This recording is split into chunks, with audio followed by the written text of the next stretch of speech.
I knew something was wrong the moment I stepped into my own house, and felt like a stranger inside it. The air was too still, too quiet, too heavy.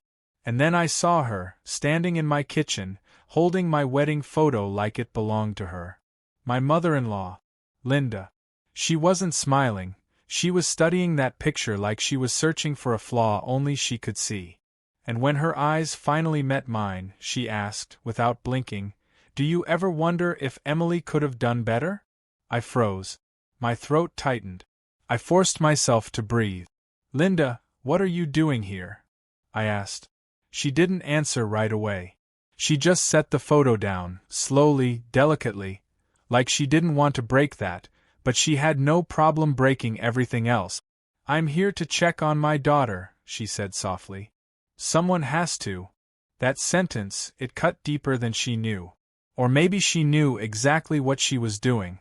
Before I could respond, Emily walked in. She looked nervous, eyes low, shoulders tense, as if she already knew why her mother was here. And before I could ask her anything, Linda dropped a bomb. "I've decided to stay here for a while." My heart skipped. "Stay," I repeated. But Linda just pushed a suitcase into the living room. A full suitcase. "I'll let you know when I'm ready to leave," she said. I looked at Emily. She looked away. That told me more than any words could. The first few days, she crept into everything. My stuff. My routines. My space. My coffee mug moved an inch every morning. My car keys disappeared twice. My neatly folded shirts were suddenly rearranged into chaos. And every time something happened, Linda shrugged. "Oh dear, maybe you misplaced it." Or, "I'm only trying to help." Or her favorite, "You're too sensitive, Daniel." But what hurt more was that Emily kept telling me to be patient. "She'll leave soon." She doesn't mean it. She's just lonely. Lonely people don't smirk when they create chaos. And Linda smirked every chance she got. 3 nights later, I woke up to footsteps on the stairs. Slow. Deliberate. Like someone was trying hard not to be heard. I went down quietly and saw her in the living room, wearing rubber gloves, holding a trash bag, standing beside my open laptop. At 2:30 in the morning. "What are you doing?" I asked. She didn't flinch. Didn't act surprised. She just closed the laptop with 2 fingers and said, "Cleaning. Cleaning." At 2:30 a.m. Beside my computer. "Did you go through my files?" I asked. She tilted her head and whispered, "You shouldn't look through things that aren't yours." Then she walked away, smiling, whispering a soft good night. The next morning Emily had swollen eyes, like she had been crying. When I asked what happened, she said, "Nothing." But Linda walked past at that exact moment with a victorious little smirk. Something had happened, and she enjoyed every second of it. Later that evening, Linda accidentally spilled wine on my suit, the suit I needed for an important interview. She gasped dramatically, apologized loudly, and blamed me for leaving it in a careless place. I kept my anger buried because Emily begged me with her eyes not to explode. But something inside me cracked. And then, the moment came. The moment where Linda didn't just cross the line, she erased it completely. It was Thursday morning. I came home earlier than planned. I moved quietly, not wanting to wake anyone. But as soon as I stepped inside, I heard voices. Linda's voice. Low. Manipulative. Poison dripping from every word. "He's not the man you think he is, Emily," she whispered. "I found things on his laptop. Things he's been hiding." My stomach turned cold. Emily gasped softly. "What things?" she asked. Linda didn't hesitate. "Messages. From another woman. Proof that he's been cheating." My heart stopped beating for a full second. Cheating? What was she talking about? I stepped into the kitchen, and there she was, standing beside Emily, holding my laptop open, displaying something on the screen. A message I had never seen. Conversation I had never had. A woman I had never met. And Emily, my wife, was staring at it with shaking hands. "Daniel," she whispered. "Is this true?" My world tilted. My breath vanished. Because in that moment I realized something horrifying. Linda didn't come to visit. She didn't come to help. She didn't come out of concern. She came to destroy us. And this fake message was only the beginning of what she had planned. What she had already set into motion. And I was about to discover just how far she had gone. And how dangerous she truly was. Emily's hands were trembling as she stared at the screen. Mine felt numb. My throat tightened like someone had wrapped a rope around it and kept pulling. I stepped closer, slowly, trying not to startle her. "Emily," I whispered, "I didn't write this. I don't know who that woman is." She looked up at me, eyes full of confusion, betrayal, pain. "But it's on your laptop, Daniel." My laptop. The same one Linda had been hovering over at 2:30 a.m. with gloves and a trash bag. "I swear to you," I said, trying to steady my voice, "this isn't real." Before Emily could respond, Linda spoke. Calm. Too calm. "Daniel, if you wanted someone else, you could have just said so." Every word from her mouth was poison. I turned to her. "You did this." Her eyebrows lifted innocently. "Oh? Me? Hack into your laptop? Create messages? Why would I do that?" Because she wanted Emily back under her control. Because she wanted me out of the picture. Because she couldn't stand the fact that her daughter chose me. Emily covered her mouth with her hand, breathing shakily. "Just give me a moment," she said, stepping away. I followed, but Linda grabbed my arm. Her grip was surprisingly strong. "I told you," she whispered, "you were never right for her." She let go before Emily turned back around, pretending to be the fragile, worried mother again. For the next hour, the house felt like a battlefield. Emily cried quietly in the bedroom. I paced the hallway. And Linda sat in the living room humming to herself, actually humming, like she had already claimed victory. I waited for Emily to come out. When she finally did, her face was pale. "Daniel, I need time to think." Those words hit me harder than any punch. "Emily, I didn't do this," I insisted again. "She's manipulating you. She's been doing it since she got here." Emily looked like she wanted to believe me. She really did, but the doubt was there now, embedded deep, thanks to Linda's poison. "She's my mom," Emily whispered. She wouldn't. She couldn't finish the sentence. Because a small part of her knew what her mother was capable of. But she was too scared to admit it. That night I slept on the couch. Or tried to. Every time I closed my eyes, I heard Linda moving around. Opening cabinet. Walking up and down the hall. Whispering to herself. At one point, I swear I heard her laughter drift from the kitchen. A soft, victorious laugh. Morning came like a punch. Emily left early for work, barely saying a word. Linda watched me from across the table as we ate breakfast in silence. "Well, I ate." She just stared. Finally, she said, "It's interesting, isn't it? How easily trust breaks." I put the spoon down. "I'm not playing your games." She leaned forward. "Then why are you still losing?" My jaw clenched. Hard. "Whatever you're planning, it ends now." She laughed softly. "Oh, Daniel. Sweet, hopeful Daniel. It's already done." The confidence in her voice chilled me. She wasn't improvising. She had a plan. A long-term plan. And I had walked right into it. Later that afternoon, I decided to check my laptop myself. I waited for her to leave the room, then opened it. My stomach flipped. There were new folders. New photos. New messages. All fake. All designed to look like I'd been cheating for months. She had gone deep. Buried in a folder was something worse.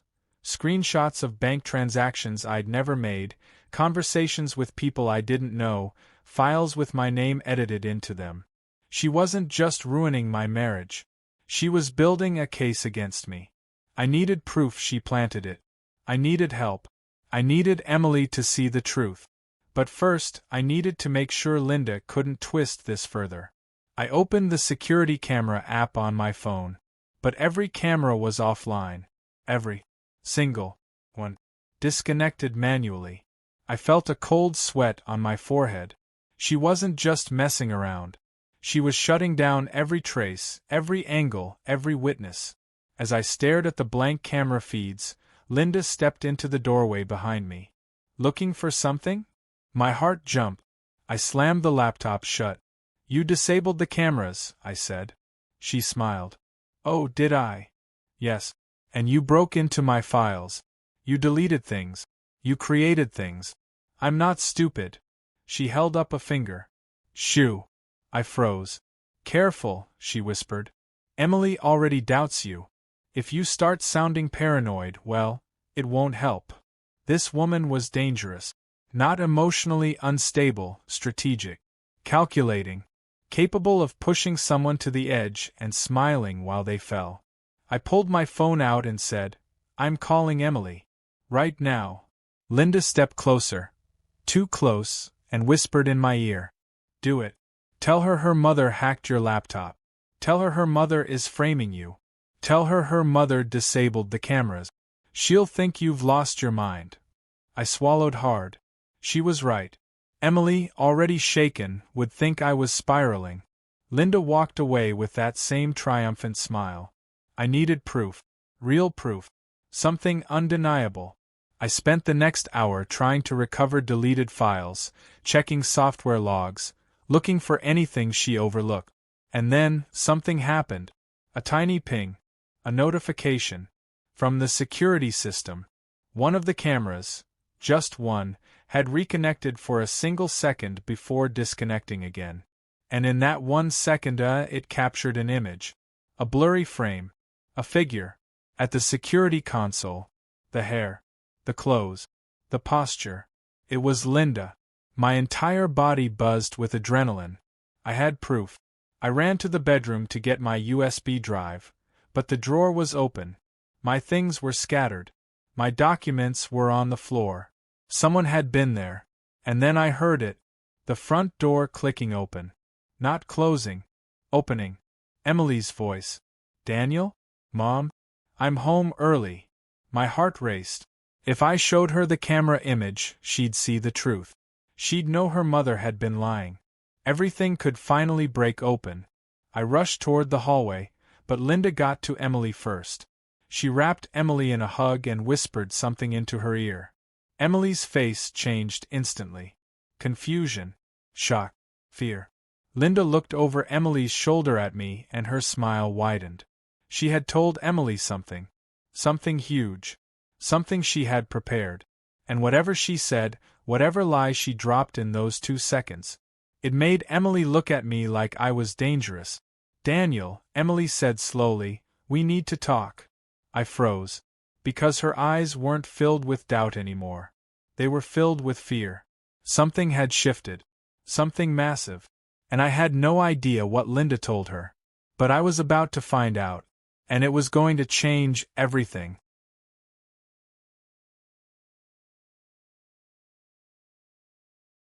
Emily stood in the doorway, frozen, her eyes locked on mine. But it wasn't confusion anymore, it was fear. Real fear. Her hand tightened on her phone like she was ready to dial someone, maybe the police, at the slightest movement. Emily, I said, trying to keep my voice steady, whatever she told you. Stop, she cut in. Just stop right there. Linda stepped behind her, gently placing a hand on her daughter's shoulder. Like a puppet master steadying her puppet. What did she say to you? I whispered. Emily swallowed hard. Mom told me you threatened her while I was gone. My jaw dropped. What? She said you grabbed her arm. That you screamed in her face. That you broke something in the kitchen. I stared at Linda. She didn't flinch. She only tilted her head and gave a tiny, fragile smile like she was the victim here. Emily, I said quietly, none of that happened. She's lying. You know she's lying. But Emily's eyes were clouded. Not because she believed it, but because she didn't know what to believe anymore. That terrified me more than anything. Can we talk privately? I asked. Emily shook her head instantly. No. Not without Mom. That stung. She didn't trust me alone anymore. Linda softly wrapped her arms around herself, pretending to be nervous. It's okay, honey, she whispered. If he's getting upset, I can go wait in the other room. I took a step forward, and Linda immediately flinched, loudly, like I was about to hit her. Emily gasped. I didn't even touch you, I snapped. Emily held up her hand, voice shaking. Daniel, please. Just calm down. This was exactly what Linda wanted. Me raising my voice. Emily getting scared. Every reaction feeding her narrative. I forced myself to breathe slowly. To speak carefully. Emily. Listen. I have proof she's messing with the cameras. I have a recording. You mean the cameras you disabled? Linda whispered from behind Emily. I turned, stunned. You disabled them. Oh? Did I? She said, shrugging. Or are you projecting again? She was twisting everything. Turning black into white. Reality into fiction. Emily looked from her to me, torn apart. How do I even know what's real anymore? She whispered. I reached into my pocket for my phone. Let me show you the capture. Just 1 second. But when I unlocked it, the camera app was gone. Not just the app. The entire security system. Completely deleted. No, I whispered. I didn't do this. Linda's face relaxed into the softest, cruelest smile. Emily, sweetie, he's unraveling. That was it. My hands shook with anger, not at Emily, but at the puppet master behind her. I needed to get out of the house before I said something I'd regret. I grabbed my jacket and stepped toward the door. Where are you going? Emily asked. To clear my head, I said.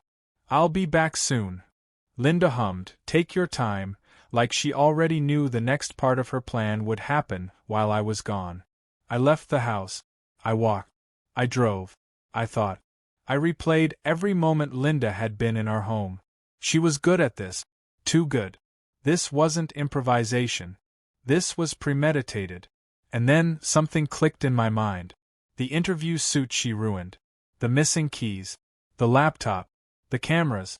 Everything had escalated perfectly in a sequence, almost like she wanted Emily to reach a breaking point. And now? Now she had planted the idea that I was dangerous. Why? What was her endgame? I returned home hours later. The lights were off, except one glowing faintly in the living room. The house felt wrong. Too still. I stepped inside. Emily! I called softly. No answer. Emily! Still no response. I walked deeper into the house, and suddenly, a floorboard creaked behind me. I spun around. Nothing. But the air shifted. Someone had been standing there seconds ago. I moved toward the living room, and then I saw it. Emily. Sitting on the couch. Holding a small stack of papers. Her face was blank. Completely drained. What's that? I asked carefully. She didn't answer. She just handed them to me with a shaking hand. I took the papers and felt my stomach drop. They were printouts, emails, screenshot, messages. All of them supposedly from me. All of them incriminating. Some showed cheating. Some showed I was contacting another woman.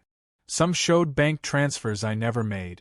One showed a threatening message I supposedly sent to Linda. And then I realized, these weren't digital.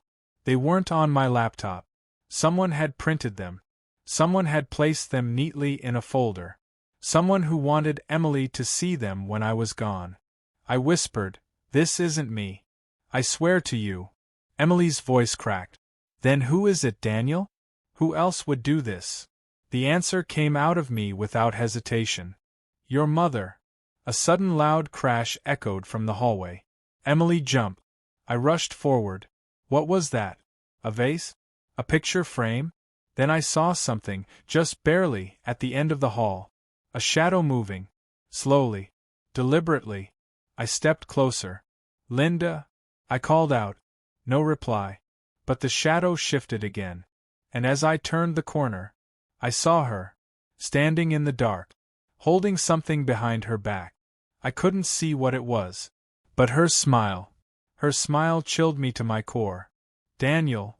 Emily called from behind me, her voice anxious. What's going on? I didn't answer. My eyes stayed on Linda. "Let me see your hands," I said. She didn't move. "Show me what you're holding." Slowly, agonizingly slowly, she lifted her arm. And when the object finally came into the light, my blood ran cold. She was holding something that shouldn't have been in her possession. Something she could use. Something she could claim I used. Something that could ruin me in 1 second. She whispered one sentence, and everything inside me crumbled. The next moment changed the entire direction of the nightmare. Linda lifted her hand, and the moment I saw what she was holding, my entire body went cold. It was our kitchen knife. Not a small one. The long one. The sharp one. The one that had been missing from the drawer 2 days ago. The one she now held like she'd been waiting for this moment. Emily gasped behind me. "Mom, what are you doing?" Linda didn't answer. She just stepped forward slowly, the knife glinting under the hallway light. "Emily," I whispered without turning, "stay behind me." Linda's eyes locked on mine. Cold. Focused. Almost excited. "You know," she said softly, "it's fascinating how easily you men unravel. One little push and you crumble." My pulse hammered in my throat. "Put the knife down." She smiled. "I can't. Not yet." Emily's breathing turned frantic. "Mom, please." But Linda raised the blade slightly, silencing her. "This," she said, "is the final piece." "What final piece?" I asked. She tilted her head. "The piece where Emily realizes she married a violent man." I shook my head slowly. "You're going to frame me with that knife." "Oh, Daniel," she whispered with a laugh, "I already did." Emily's eyes shot to me, terrified. "What does she mean?" Linda's voice turned sweet. Too sweet. "I already told your wife what you did earlier. The broken glass. The shouting. The threats. She just needed a little physical confirmation." Emily's voice cracked. "Mom, stop, please." I stepped forward carefully. "You can end this right now. Put the knife down." Linda stepped back, gripping it tighter. "I didn't come here to end anything, Daniel. I came to correct a mistake." "Which mistake?" I asked. She looked at Emily as though she pitied her. "You marrying him." The tension in the room grew thick enough to choke on.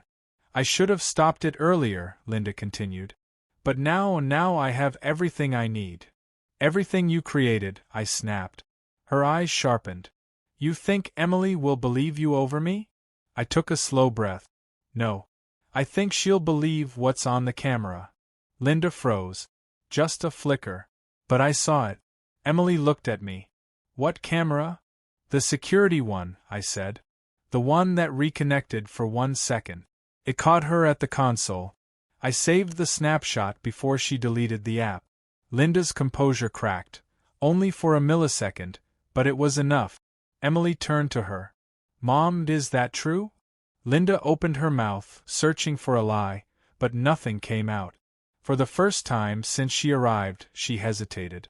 I took out my phone and opened the hidden backup folder. I tapped the image.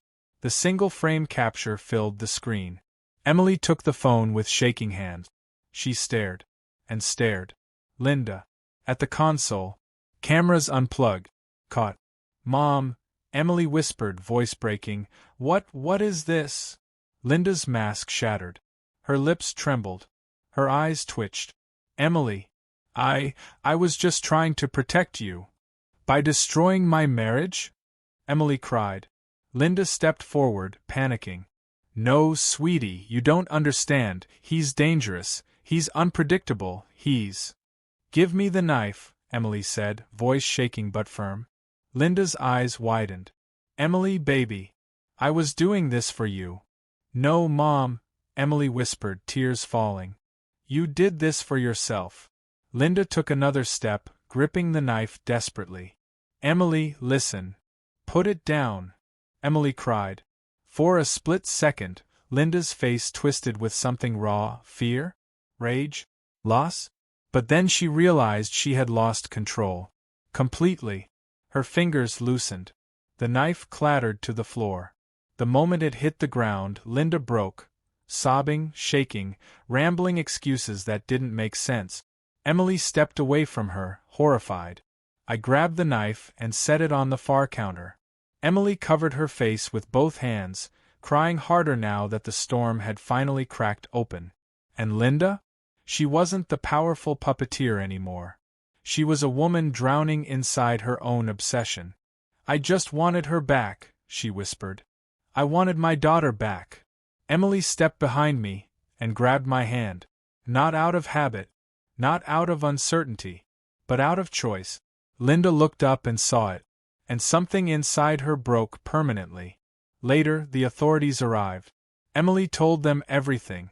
The manipulation, the lies, the tampered laptop, the cameras, the knife. Linda didn't deny it. She couldn't. The evidence was too much. She was taken for psychiatric evaluation. Emily watched in silence. That night, after the house was quiet again, she sat beside me on the couch and whispered, "I'm sorry."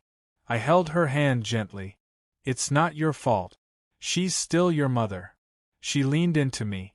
"But she tried to tear us apart." "She failed," I said softly. Emily looked up, eyes heavy but clearer than they'd been in weeks. "Are we okay?" I nodded and kissed her forehead.